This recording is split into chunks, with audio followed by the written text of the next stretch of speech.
Hello, everyone. It's Sonia McDonald here, and welcome to the Leadership Lounge. And today I am so excited about my conversation and my chat with one incredible and outstanding leader. I'm a huge fan of hers. We were just talking offline about, all the great things that she's doing. And she's an inspiration to me. And I know she's an inspiration to lots of incredible people out there. And Kylie Ward, she's the bio around her you can find online, and also as part of this Leadership Lounge if you'd love to find more about Kylie and connect with her. But she's the CEO of the Australian College of Nursing, an adjunct professor. Is that how you pronounce it? Yes. And yes. A board director, and also incredible mum. She's an amazing mum. We follow each other, and she's doing some incredible work in the industry, and she's a real go-getter. She's a change maker. She's a pace setter. She's a crusader, like myself in this leadership space. So welcome, Kylie, to the lounge. It's a pleasure being with you, Sonia, and I think exactly the same of you. So it's an honour sharing space with you. Thank you. And also, I forgot to mention she was also the outstanding leadership in terms of our overall winner. She won two awards at our Outstanding Leadership Awards in 2022. Incredible. It was so great to see her on stage being the Outstanding Leader of the Year at our Outstanding Leadership Awards. So hopefully we'll see, and she's also a judge in our awards, so we'll be seeing her next year.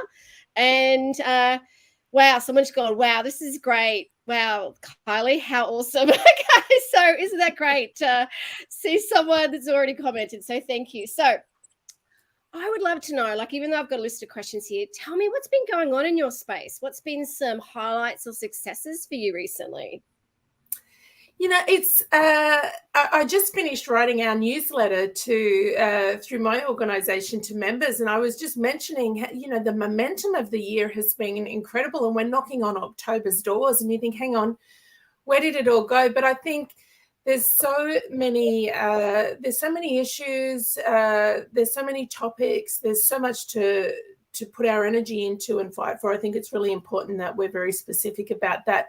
But for me, personally and professionally, I'm really proud. I've just finished an almost 5-year investment in time and energy and efforts. And in October, we had the unveiling of the first statue of a nurse and a woman at the grounds of the Australian War Memorial. And of course, that was Lieutenant Colonel Vivian Bullwinkle.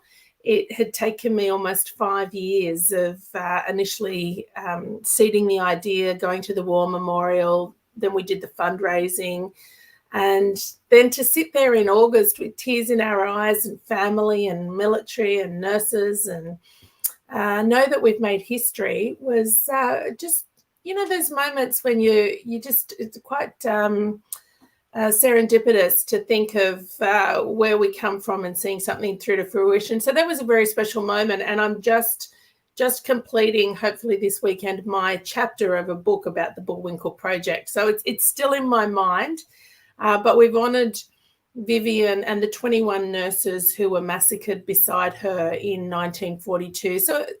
So amongst everything else, that's been a very special milestone this year. That is a fantastic milestone. And I've got a few people going, congratulations, Kylie. So that is incredible. That's incredible. So I would love to know, looking back on your life, what events, experiences, or people made a difference, do you think, to where you are today? Yeah, I've had a really rich life. I'm 53, so I've got some beautiful decades and some tough moments. And I think, Sonia, when I look back on my life, everything I planned never eventuated. And it's probably not a bad thing, because if you set out on course to be a single mum and struggling, you might not sign up for it, but you wouldn't have it any other way. So I think that there's moments of tragedy and moments of triumph, and that's personally and professionally. I think when I look back on my life, things that really matter to me is people.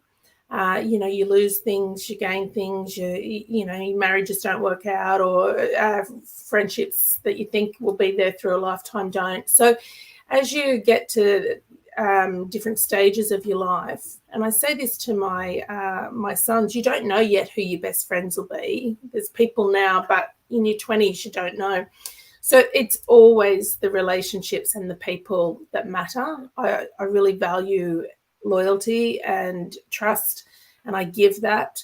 And when you get it back, whether in your family and your friendships, I think threaded throughout all of the ups and downs and the challenges, it is that human connection that always stays the closest to my heart. It is that. I think as you and I are very similar age, and you do not look 53, look amazing for your age. The thing is, right, it is those relationships and those people that you need to really nurture those. I was in Sydney this week speaking at Cerebral Palsy, and we talked about courageous connection and the power of, we talked about the TED Talk I love about how your social life can make you live longer. And, there's a Netflix series around the blue zones at the moment. And it's all about those close relationships and also everyday connection, but, nurturing those close relationships. So I love hearing that, because I think as well that's really, really important. Like, and I even loved the relationship I have with you is even after the awards, like I was so honored that you sent me a gift. And anyway, you're wonderful at that. You're really thoughtful and you're really great. That's the key to leadership, right? Is relationships and nurturing. But I felt so humbled and so grateful, but still so surprised about winning that. I mean, it was just nothing that I expected, and it was so gracious. Even you putting on those awards and recognizing so many people in so many ways, and obviously, a night like that stays with you in very special moments. And without your insight, that people wouldn't get the opportunity to be recognized. So it's a very easy letter to write, and not a problem at all. And from my perspective, I think just as yourself, I feel like as a woman, I can only speak as a woman and somebody who identifies as a woman, but I say my age because I don't want to age gracefully. I don't want to. I want to break all the rules. I come from a line of my grandmother, my great-grandmother, even my mother didn't get the chance to get the education that I had straight from school. And I think that when I think about the demographics, the largest number of increasing homelessness is women over 55 and 60. And I think that our voices have been silenced too long. We've been expected to sort of be put out to pasture. Our relevance in industry and in business and in society has really yet to be uncovered. So I'm very proud of my age, and I think that we need to navigate how we're going to command how we grow up and grow old. That is so true. Yeah, I really admire that, because it is about, we're actually really honored. Like, I think we're really blessed that we're aging, that we get the opportunity to age. And it is about embracing that wisdom and experience that we do bring in. And it still breaks my heart when I hear about homelessness, when you were listening to you and you read and the data and research around that, and it's about how we can change that and embrace that. There's so much value that women bring at our age and older to this society and community as well. So, and I think as well, seeing you on stage, and the whole premise around our awards is that we do what we see. So if we have more remarkable role models, out there paving the way and being out there and recognizing and celebrating people like yourself and great humans like yourself, that's only going to inspire others to go, wow, look what Kylie's doing. And that's an inspiration, right? Because we do what we see. And I mean, when we think about courageous and kind leadership, what does that mean to you? I love these words. They resonate very strongly. And I do know that I know I'm, a really accomplished businesswoman running multiple, $1 million businesses and building, and I'm really strong in that space. And I think that we should own our capabilities. But I also know that I've got a very kind and generous heart. And perhaps that stems from why I chose to be a nurse and go into nursing, because I still am registered as a nurse. I'm a CEO of 3 organisations now, the Australian College of Nursing, the Australian College of Nursing Foundation, and we launched the National Nursing Archives last year. So if we're not highly competent in our business and our capabilities, then we can't have everything that we want. So the more successful we are, the more that we can do good in the world. But, courage is a familiar word, but it's not for the faint-hearted. I think that people can be kind, and maybe that's a little bit more familiar. But what I think for me it means is that you can do those things when it's easy. How are you stepping up when times are tough, or, when maybe people around you are less deserving? There was years and years ago, I read a quote, children need love the most when they deserve it the least. And I straight away flipped that and said to my kids, Mum needs love the most when she deserves it the least. Because, you don't always get everything right. But it wasn't about, putting it all on children. But I'm really guided by that. I think in our society, and with where we're at, unfortunately, judgment just comes so naturally. You don't even have to learn how to judge. It's in our face. It's in the media. It's in the news. It's in discussions to have that low vibrational behaviour of just maybe judging. But I always work to elevate to a place of compassion. And I do teach this, have taught this as a mother and to those around me. Let's look through the lens of compassion rather than judgment. And I think that does take courage. It certainly is an act of kindness, which I work to be guided by in my life, not only random acts of kindness, but deliberate acts of kindness. And I think that when you can, we have an Are You OK day, we have different times where we take a moment and mindfulness. But I think if you can incorporate that every day, it will not only make you a better leader, but a better person. Yeah, I wholeheartedly agree. I think, again, the kindness, compassion, and courage, and it takes a lot of courage. I believe that it has to start within that self-compassion. I find a lot of leaders, in particular women, are not as kind and compassionate to themselves. And I think that's really important. I'm recently just finished reading a book by Susan David around emotional agility. And she does talk a lot about around that compassion and self-compassion. And it does make you more compassionate to others as well. And deliberate acts of kindness can go such a long way, Kylie. And that's what we need to be doing so much more today. I mean, even when I launched the awards, a couple of years ago during COVID, which was really challenging and took so much courage, so many people would look at me and they'd say, why are you celebrating kind? And, and I do talk about passionate leaders, and they'd look at me and go, I just don't see it. And I think, hang on, you can still be strong as a leader, like the research that's coming out of from Oxley and Berkeley and yes. Around kindness and compassion as leaders, it's powerful.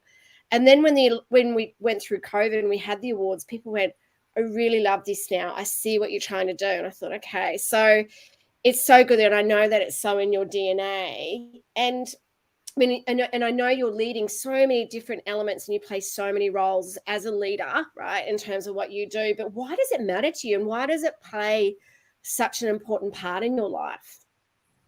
Why does leadership matter to you? Yeah, I think leadership matters more than maybe being called a leader, because it's not really something for me to claim. That's how other people might see me. But inherent in the qualities and the attributes of being in inherent positions of power is things that we should all be aspiring to think about. How can we be our best? Whenever you've got responsibility that influences people, systems and services, I believe we need to take even more responsibility to step up and do our absolute best. And some of that means developing and acquiring and continually exercising the best of leadership. So leadership that we needed 10 years ago or 50 years ago or 25 years ago is very different to what is needed now. And that's why Sonia, I just love what you did. You had the foresight and the insight and the courage to use words that maybe are considered softer, but are absolutely essential in, they're not taught in MBAs or, we go for these qualifications and these things that identify us, but really, how are we resonating with people? And of course, the incredibly formidable Maya Angelou was the one that said, it's not what you say and what you do, it's how you make people feel. And that's why the words that drive you and drive me are so incredibly important. Now, do we get it right every single time? No. Do we have to go into performance management? Do we have to go into difficult discussions and business decisions? Of course we do. But you can still do that in a way that is values-based. So in our organisation, we're very committed to values-based leadership, to living and breathing our ways of working and ways of being. We have awards, we have conversations.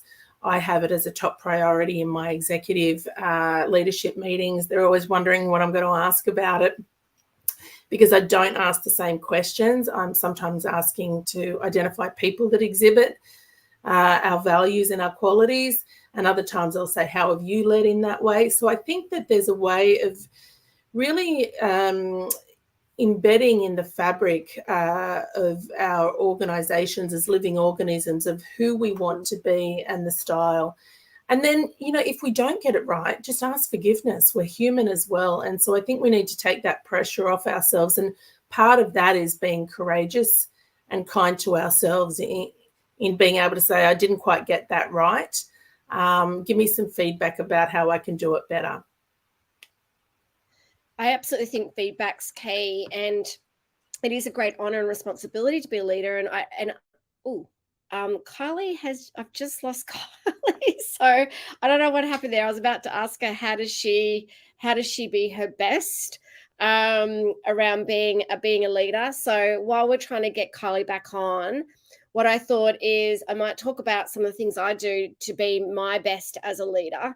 And Kylie kind of touched on feedback, I think is really important, but understanding who you are, I think, as a leader. So I always ask myself these questions: who do I want to be? What do I want to stand for? And why do I want to lead? And that self-leadership, I think, is really key in terms of being a great leader. So while I'm waiting for Kylie to jump on board, I might just kind of talk about some of the other questions I was going to ask her, and maybe even talk about them myself around what skills do you think leaders need today for tomorrow? That's a really great question, one that I get asked a lot. And I think the keys to leadership in particular, and here she comes back on, which is so great. Hello. I was just having a bit of a, I knew you were going to come back on, so I was kind of asking myself the same questions. Going, well, I love that faith. Thank you. That's okay. It's so great to have you back on, but I wanted to ask, because I was going to ask you this, so I thought I'd answer it myself. What do you do to be your best?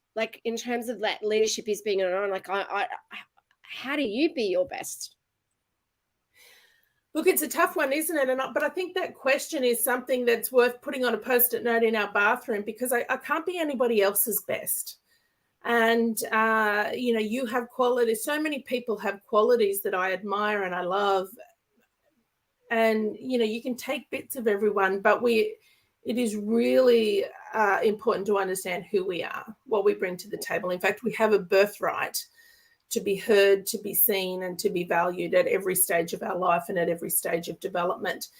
But I think one of the things that I see people do, and I'm like you, I've coached probably thousands of people through through the years, is people give their power away.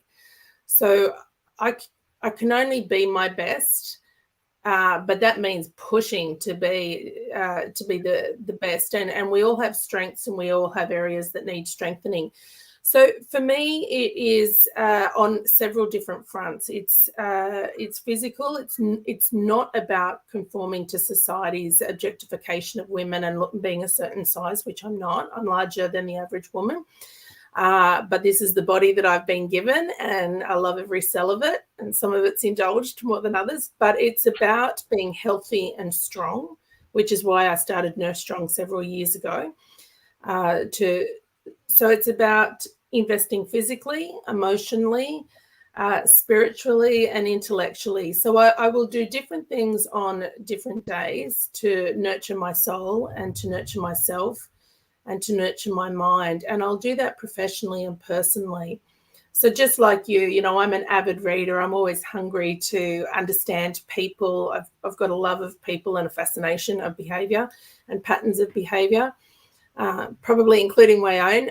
But I think it's where's an area that I would be uncomfortable about, but not unsafe to stretch. So it could be dancing, getting up on the dance floor and dancing. You know, some people would love that. Others, you know, might be a little bit shy, but go and have a dance, you know, dance in the rain, have fun.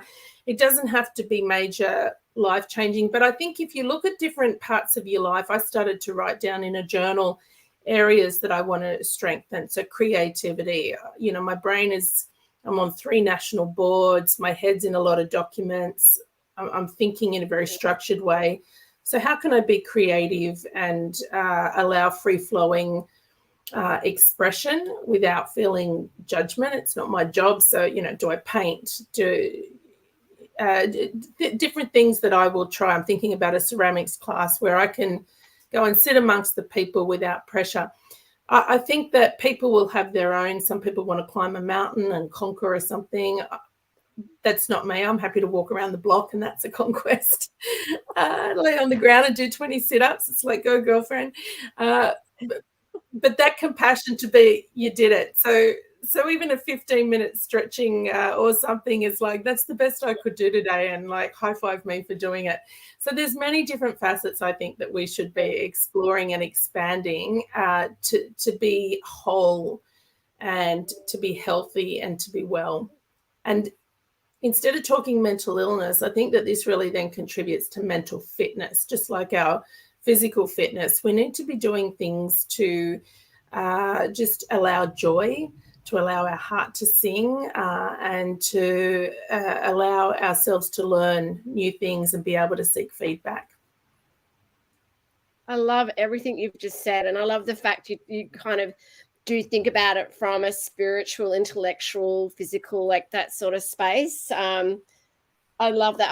I used to love painting when I was a little girl. So I've just taken up painting again. So it's kind of like finding those things that give you joy.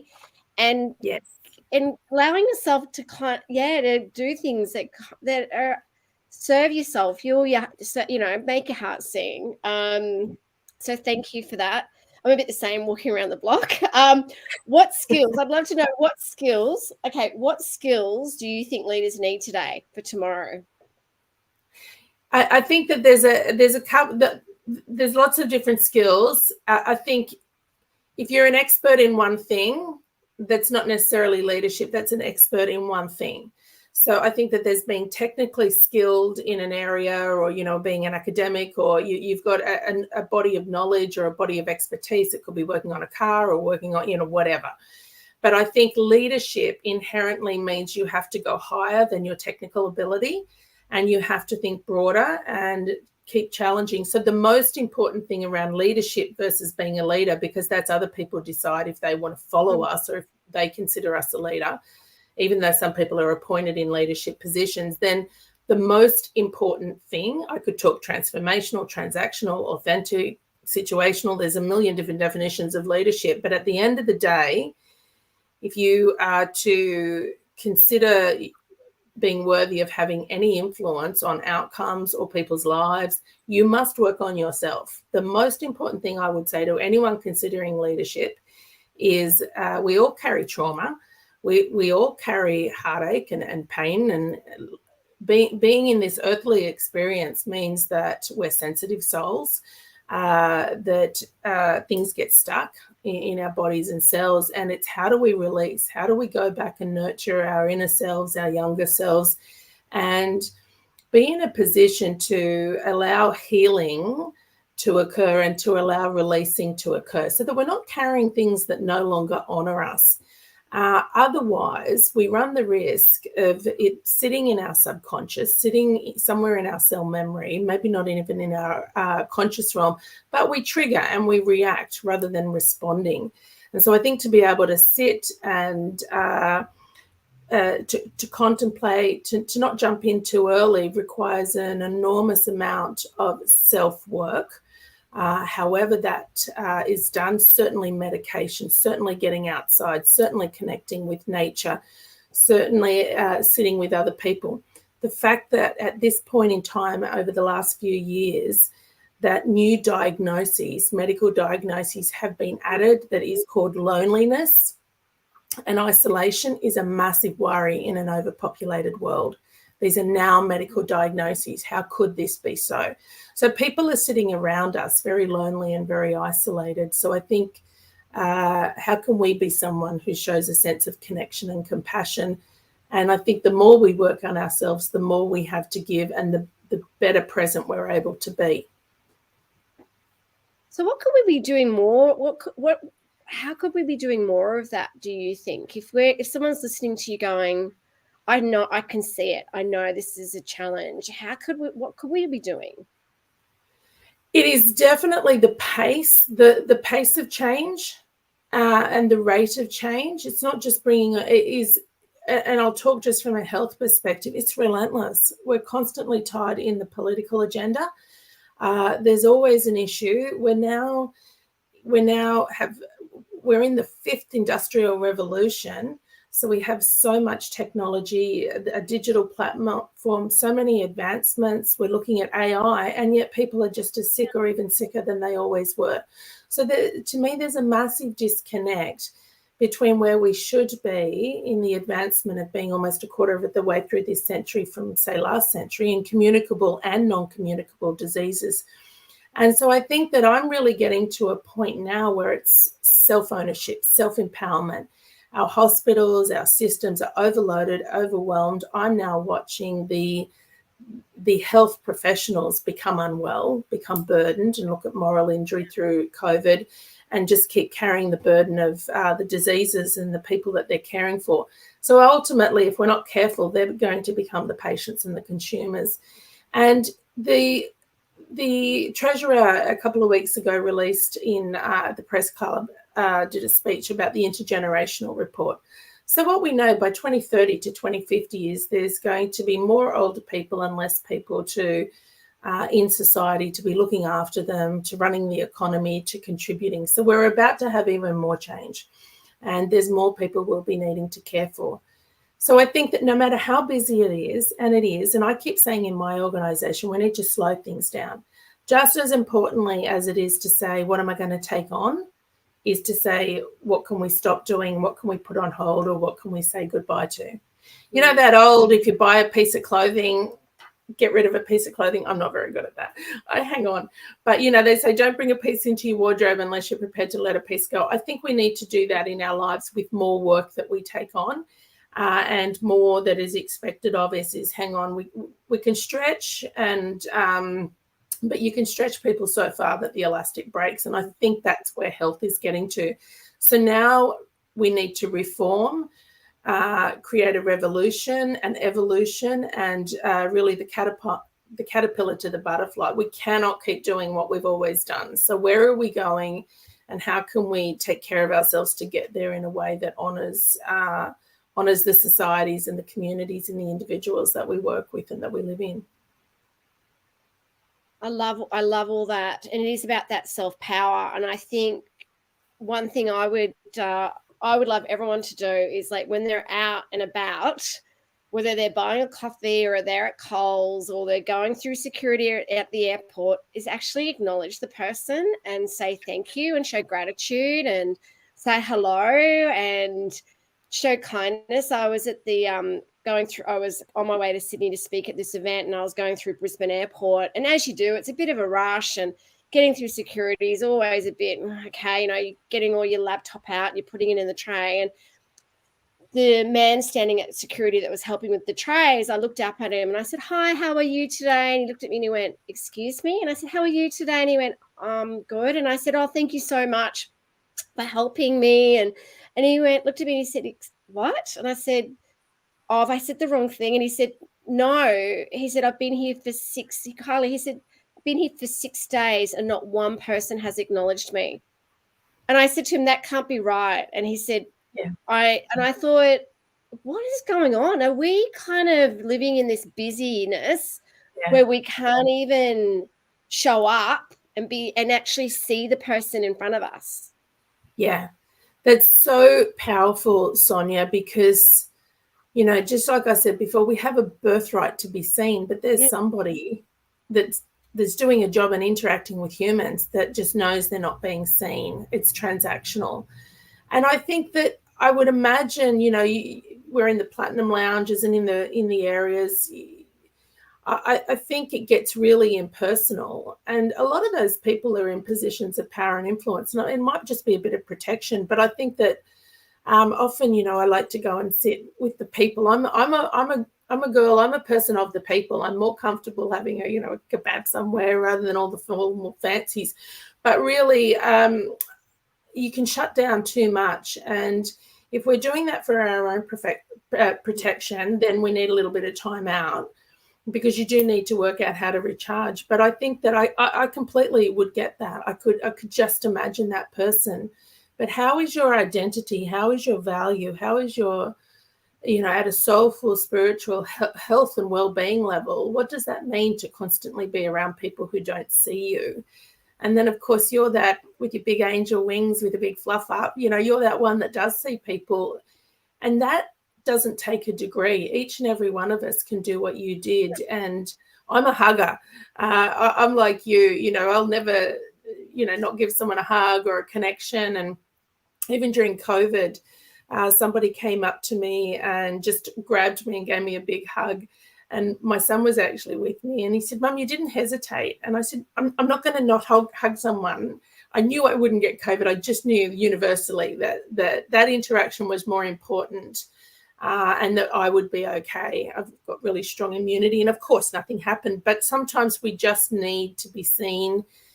And I think it's on each of us to, even if you said say hello to 10 people a day you don't know, or 5 people or 2 people, it's getting back into society and community connecting. COVID should have taught us that, but I think we've just flipped back into a busyness.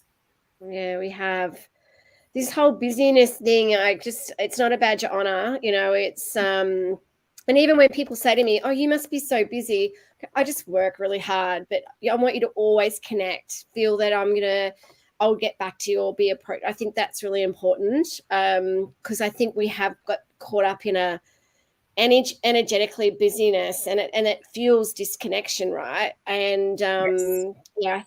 I think we need to. I know I've kept you. We could talk for so much longer. I don't want to keep you too much longer, because I know you've got so much. You're very hardworking as well.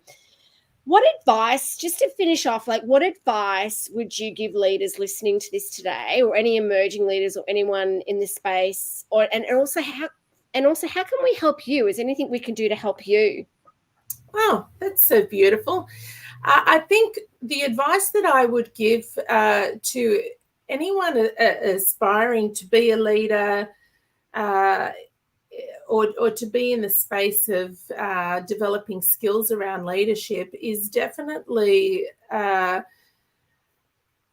a suite of people who inspire you. Really, and I'm somebody who journals and writes down. I will always be learning. The day that I don't learn is a worrisome day for me. So I journal, I take notes. But who are 5 or 10 people today that you you like something about them. It doesn't even need to be everything, but start to just take from examples of living examples or in the media. You don't have to know everyone, but what does attract you and inspire you? Because that's what leadership is all about, is inspiring people to want to do more, be more, or go from A to B. So whether it's a coach of a team or a sporting or in any analogy. And so I would start to define who are you. And sometimes we learn who we are by the process of elimination rather than, and when I talk about this with people, what 3 values do you drive you? If people don't know that, then it's, well, what don't you like? What is not comfortable with you? So either work it out by what you know or by process of elimination of who don't you want to be, what behaviors don't you want to exhibit. And I wouldn't make it about someone else, but I would say, well, I think we get too parent-child, and I think we need to move to more adult accountability. So what are you taking accountability for in your own life? What are you taking responsibility for? We're in a democratic society. We don't have to do anything for the most part. We choose to, or just swap those 2 words out to empower yourself. Anytime you're telling yourself you have to do something, change it to I choose to. And then straight away you'll take your power back. But then look at how you can develop and evolve. And every year I challenge myself to take on something else.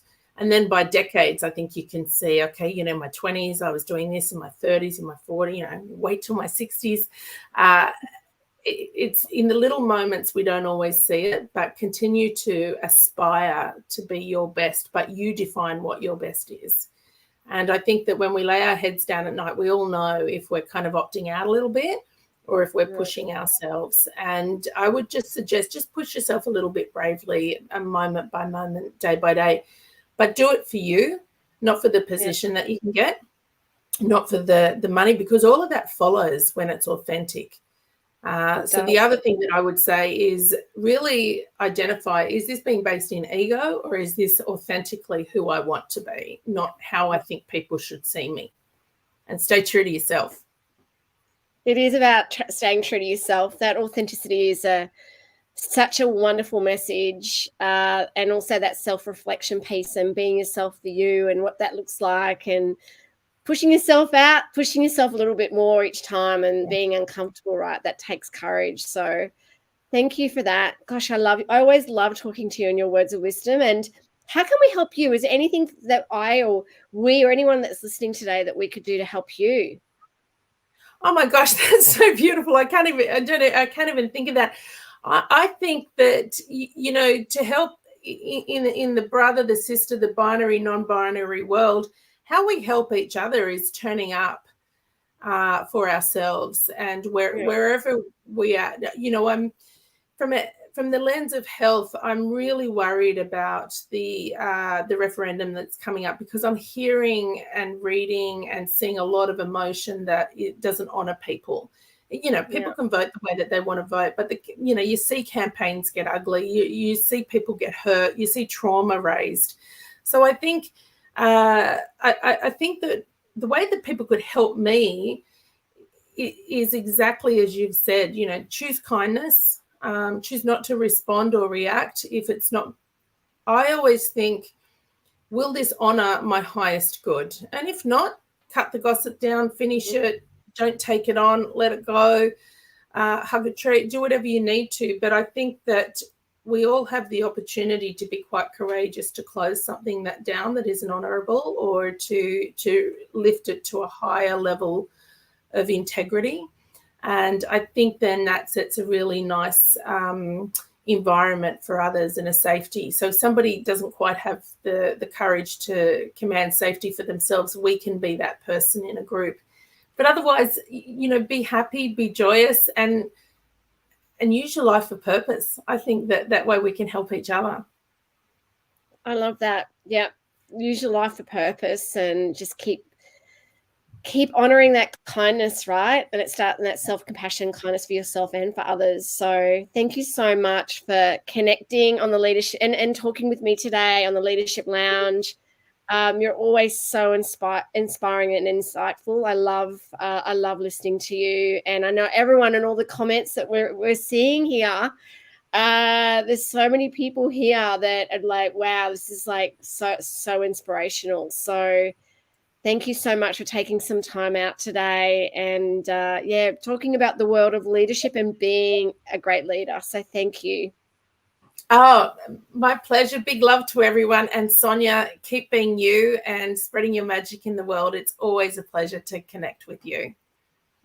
Thank you so much, ditto. All right, will you stay kind and stay courageous and enjoy your travels next week. And I look forward to connecting with you again very soon. Beautiful. Take Bye. care. Bye.